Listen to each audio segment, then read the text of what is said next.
Sœurs, nous vous saluons dans le nom de Jésus depuis vos différentes positions. C'est votre serviteur Élisée Vallier et je suis très heureux d'être en votre compagnie ce dimanche, jour d'adoration, jour de gloire et jour de grâce. Je vous salue depuis toutes vos positions. Je salue tous ceux qui nous suivent depuis Haïti, ceux qui nous suivent depuis les États-Unis d'Amérique, depuis la Belgique, depuis le Canada et depuis l'Afrique, la Côte d'Ivoire, notamment ma terre natale, ceux qui nous suivent depuis le Congo, le Zaïre, le Mali, oui, le Ghana et ici en Europe, précisément à Paris. Que l'Éternel vous bénisse. Bien avant de commencer ce moment, nous allons confier ce temps plein du Seigneur. Père éternel, nous te bénissons et nous te rendons toute la gloire. Merci pour ce temps précieux que tu nous permets de passer à ta présence.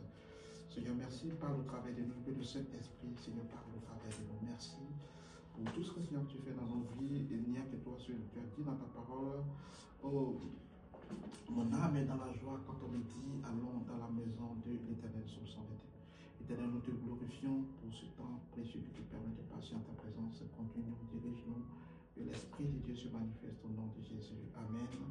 Je suis très heureux en tant que votre serviteur d'être à votre compagnie ce matin. Voilà pour une autre émission de Paroles de Révélées pour le salut des âmes. Et cette fois-ci, c'est le culte dominical. Amen. Et le week-end dernier, nous avons eu vraiment un très bon thème à la veillée.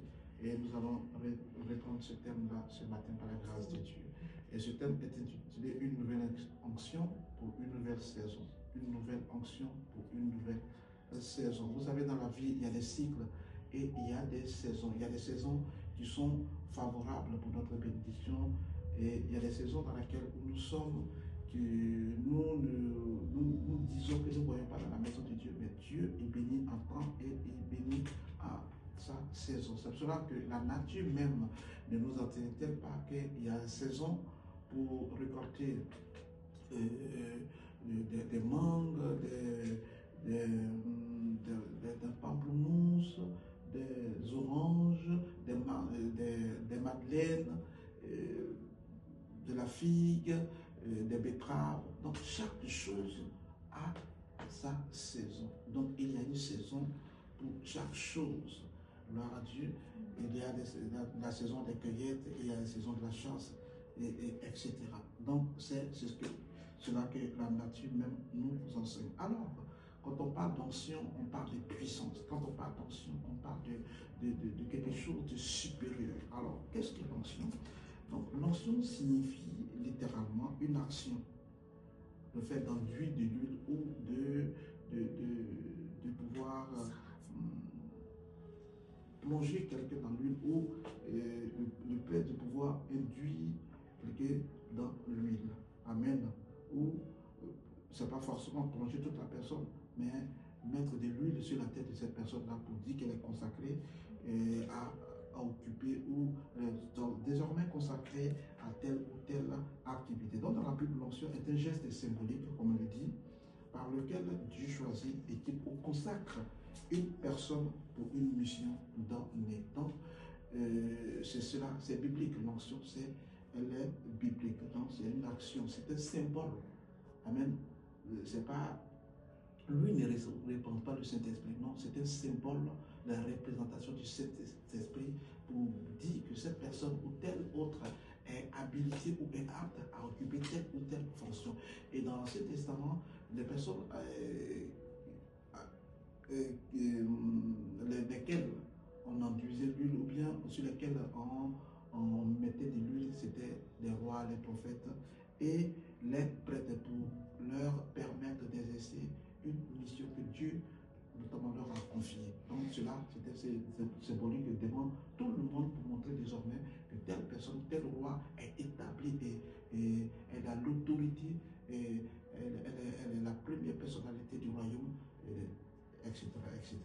Donc c'est spirituellement faisant que l'onction représente, comme j'ai dit, la présence et la puissance du Saint-Esprit qui repose sur quelqu'un. Donc c'est une représentation et non, le Saint-Esprit, lui, n'est pas le Saint-Esprit, mais c'est une représentation, une manière de dire symboliquement que cette personne est habilitée à à exercer tel ou tel métier ou telle fonction.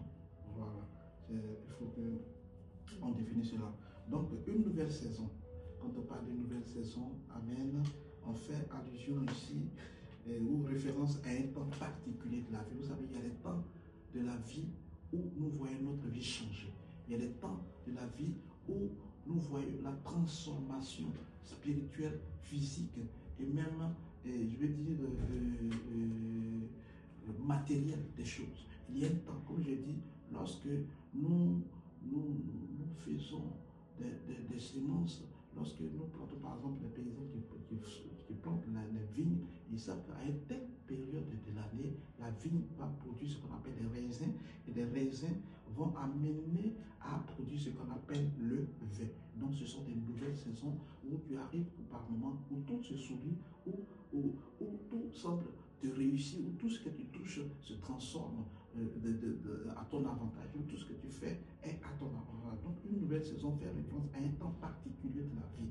Il y a des temps de la vie où peut-être aussi tout semble un peu noir, où tout semble un peu compliqué, où tout semble un peu difficile. Ça, ce sont des saisons de la vie. Donc il y a des changements, une étape, un appel, une mission ou une transition. Donc une nouvelle saison signifie toutes ces choses. Cela peut être une nouvelle phase personnelle, comme je l'ai dit, professionnelle.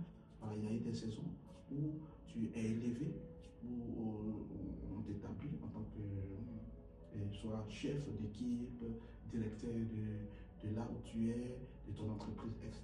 Donc ça peut changer. Ça peut être sur le plan personnel, professionnel, spirituel ou collectif. Amen. Donc ainsi, une nouvelle saison, une nouvelle option signifie que pour chaque étape